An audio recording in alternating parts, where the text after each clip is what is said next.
കണ്ണോരം actually start ചെയ്യണത് ഒരു 2023 ഡിസംബറിൽ ആ ടൈമിലായിരുന്നു.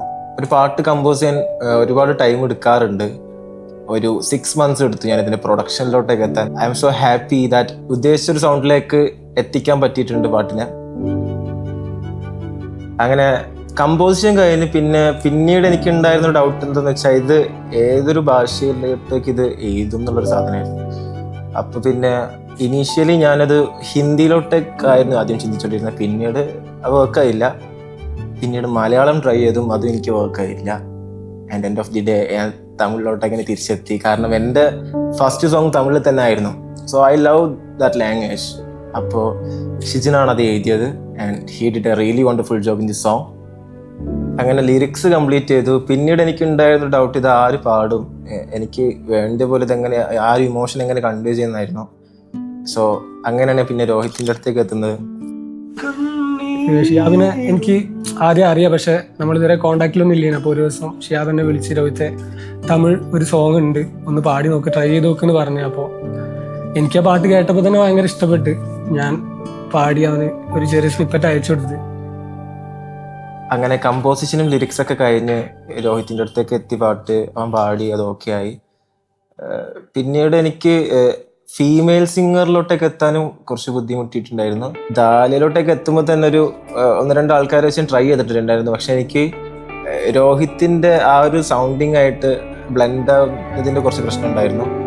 പക്ഷെ പിന്നെ ദാല് വന്നപ്പോൾ അത് കവർ ചെയ്ത് പോയി. ഞാൻ കൊടുത്തൊരു കമ്പോസിഷനിൽ നിന്നും അവളുടേതായ രീതിയിൽ അത് ഇംപ്രൂവൈസ് ചെയ്ത് ഒരു ബെറ്റർ വേർഷൻ ആക്കി എനിക്ക് തന്നു. കണ്ണോരം എന്നുള്ള ട്രാക്കിലേക്ക് ഞാൻ എത്തുന്നത് ഷിഹാബ് ഡയറക്റ്റായിട്ട് കോണ്ടാക്ട് ചെയ്യുന്നതാണ്. പിന്നെ ഡെമോ കേൾപ്പിച്ചപ്പോൾ എന്നെ എനിക്ക് ഭയങ്കരമായിട്ട് ഇഷ്ടപ്പെട്ടു.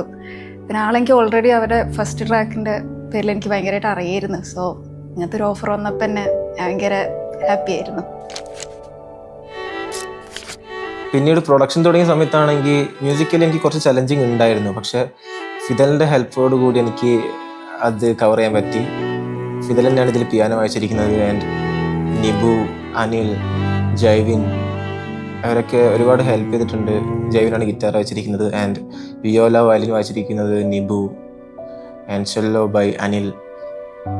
പിന്നെ മൊത്തത്തിൽ ഇതിൻ്റെ പ്രൊഡക്ഷനൊക്കെ കഴിഞ്ഞപ്പോൾ ഇതിൻ്റെ ടോണാലിറ്റി ഇത് മിക്സ് ചെയ്ത് വരുമ്പോൾ എനിക്ക് എല്ലാ സൗണ്ടും പ്രോപ്പറായിട്ട് കേൾക്കണം. സോ ആഷ്ബിൻ്റെ മിക്സ് അത് വൃത്തിയായിട്ട് വന്നിട്ടുണ്ട്. And I am really happy that എങ്ങനെയാണ് എനിക്ക് ഈ പാട്ടിൻ്റെ ഇമോഷൻ കൺവേ ചെയ്യേണ്ടത് അതുപോലെ തന്നെ ആയി വന്നു. ഒരുപാട് ടൈം എടുത്തു. പക്ഷെ ടൈം എടുത്തതിലും എനിക്ക് ഒരുപാട് കാര്യങ്ങൾ പഠിക്കാൻ പറ്റിയിട്ടുണ്ട്. ആസ് എ സിംഗർ കണ്ണോരം എനിക്ക് ഭയങ്കര സ്പെഷ്യലായിട്ടുള്ള പാട്ടാണ്. കാരണം ഈ പാട്ട് എന്ന് പറയുന്നത് നമ്മളെ ലൈഫിൻ്റെ ഒരു ഭാഗം തന്നെ ആയിരുന്നു. കാരണം ഞാനും ഷിഹാബ് ആണെങ്കിലും ഈ കോഴിക്കോട് വന്നുള്ള കണക്ഷൻസ് ഒക്കെ ബിൽഡ് ചെയ്യാൻ ഈ പാട്ട് ഭയങ്കരമായിട്ട് ഹെൽപ്പ് ചെയ്തിട്ടുണ്ട്. പിന്നെ ഈ പാട്ടിലുള്ള മെയിൻ ഇമോഷൻസ് എന്ന് പറഞ്ഞു കഴിഞ്ഞാൽ ലവ് ആൻഡ് പെയിൻ ആണ്. ഞാൻ വിശ്വസിക്കുന്നുണ്ട് എൻ്റെ വോക്കലിൽ എനിക്ക് ഈ ഇമോഷൻസ് നല്ലോണം കൺവേ ചെയ്യാൻ ഈ പാട്ടിൽ പറ്റിയിട്ടുണ്ട് എന്നുള്ളത്. എനിക്ക് ഈ സോങ് പേഴ്സണലി ഇഷ്ടമായത് ഇതിൻ്റെ ഇമോഷൻസ് ഇതിലെങ്ങനെ കൺവേ ചെയ്യുന്നു എന്നുള്ളതിലായിരുന്നു. സോ ബേസിക്കലി ഇതിലെ മെയിൽ ആൻഡ് ഫീമെയിൽ പോർഷൻസിൻ്റെ അറേഞ്ച്മെൻറ്റ് തന്നെ ഭയങ്കര ബ്യൂട്ടിഫുൾ ആയിരുന്നു അറേഞ്ച് ചെയ്തത്. സോ അതിൻ്റെ ഗിവ് ആൻഡ് ടേക്ക് ഭയങ്കര ബ്യൂട്ടിഫുൾ ആയിരുന്നു. സോ നിങ്ങൾക്കും അത് കേൾക്കുമ്പം അങ്ങനെ കണക്ട് ചെയ്യാൻ പറ്റുമെന്ന് വിശ്വസിക്കുന്നു. സോ കണ്ണോരം April 3 റിലീസ് ആവുകയാണ് from Dune Records. And I hope you guys gonna enjoy this song as much as we do. And നിങ്ങൾക്ക് ഈ പാട്ടായിട്ട് റിലേറ്റ് ചെയ്യാൻ പറ്റുമെന്ന് ഞാൻ വിശ്വസിക്കുന്നു.